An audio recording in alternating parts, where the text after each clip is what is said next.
The history of Back to the Future in video games has not been a pretty one. And so my mandate to Telltale when they said we're going to do Back to the Future is this game cannot suck eggs. I was aware of his frustration at previous attempts at making a game. Definitely, the first time we met, we talked about that. You know, with Telltale, our process starts with the story and the characters, and we apply the story mechanics later. And I think that people were really excited about the potential of where this could go because we really want to protect the license. And also for us, like getting Bob Gale's sign-off was everything. There's never going to be a Back to the Future Part 4. We're not doing that. But Telltale's Back to the Future game is pretty close to what a Part 4 could be. Making a Telltale game is sort of modeled after the TV episodic model where we, instead of telling one story at once, we tell a bunch of stories that are all connected over the course of a season. So in Back to the Future's case, it was 5 episodes. So first we figure out like the really rough story arc, and that's kind of where everything starts. We would have roundtable meetings with the Telltale guys would come down to LA. We got to talking about things. I proposed that we go back into Doc Brown's youth because this was an idea that Bob Zemeckis and I had way early on when we were trying to figure out what Back to the Future Part 2 was going to be about. And instantly, like all of the fans in the room just went, yeah, that's why we should do this. That's the story we want to tell and explore. And then it was all just a matter of, okay, well, we have this basic idea. How do we get the player involved? What is, obviously we want it to be a Doc and Marty story. That was kind of the core of what the films are. And so we started there, came up with the problem for the whole series of Doc getting stranded back in time. Then we go in and start actually kind of creating the concept art. I remember seeing that first Marty sketch was another key moment in the process where we're like, okay, that's the thing we were most worried about in this production. We've got that figured out, now we can move on. Well, the best part of the Telltale guys on the game were they were huge fans of the movie and they wanted to get it right.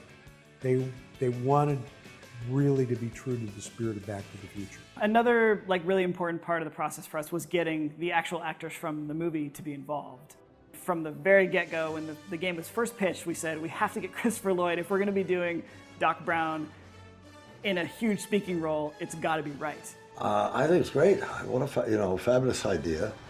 It's certainly timely. I mean, video games are hot, and this is great material. I mean, it should be a lot of fun. Great Scott! Having Tom Wilson come back for some voiceover now is rad. Tom as Biff, episode 103, take 1. You're lucky your old man's here, butthead! I feel like that guy is just one of the huge parts. Like, you can't have a Back to the Future game without Biff. He moves his neck more.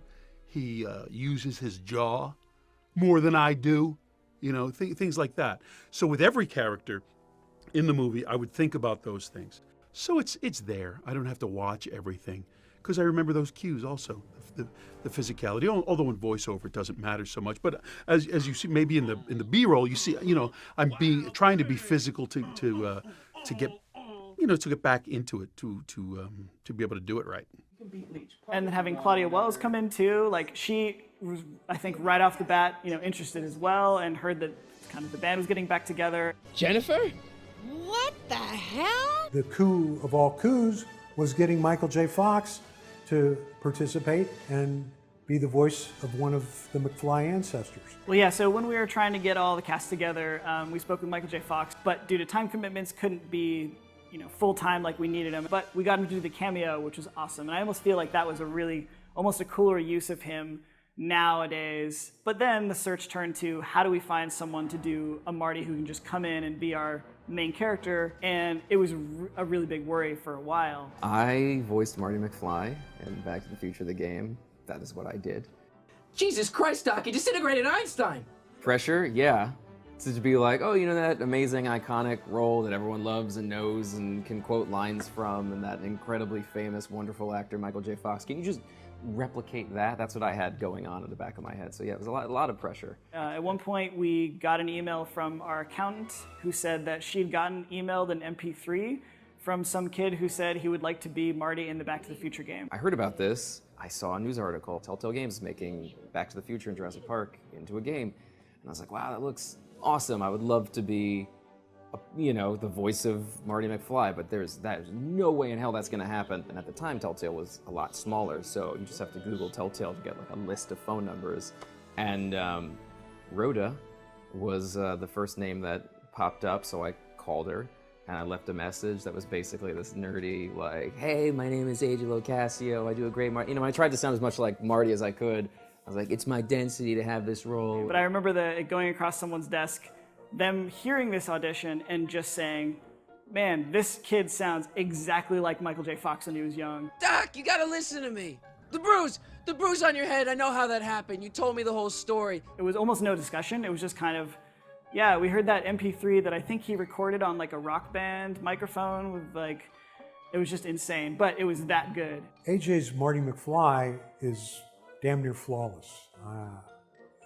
When I heard his voice, I couldn't believe it. I mean, I listened to it, and if I didn't know that this was not Michael, I would have assumed it was. He was such a crucial piece to have that energy throughout the entire series, so it was amazing working with him. I was obsessed with the movies growing up, like obsessed with Back to the Future. So it was something that was always in the back of my head. It was just a silly party trick at, you know, what went from a social thing to party trick to actually becoming very useful. So, Jennifer. Uh-huh. What do you think of me? I don't. Working on this from a fan perspective was the most pressure I've ever felt on anything.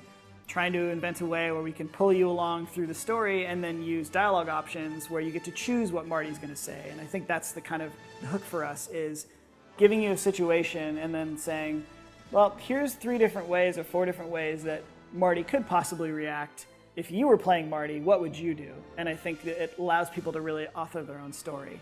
Telltale's Back to the Future game is the only game that deserves to be called Back to the Future. It's very true to the spirit of the movies. The voice acting is terrific. The characterization is great. And with the new consoles, the game is just going to sparkle and jump off the screen. Bringing this game to a new generation, even though it's not that old, is actually super exciting. Like getting to debut it again on all the new platforms. Telltale's got a lot bigger of a fan base now, and there's a lot of people who probably didn't know that we made this game. But it's still got a lot of the same core principles that are fun in a Telltale game. You know, we're taking this thing that's super familiar and we're putting our own story in it and allowing you to play it. So in time with the 30th anniversary of the films, now we're getting to kind of add to what's out there in the media and saying, like, you know, you're rebuying the movie again and watching it, here's a game you might enjoy as well. And it kind of, you know, watch the movies first, get back the nostalgia, and then right after the movie ends, you can pop in the game and continue the story from there.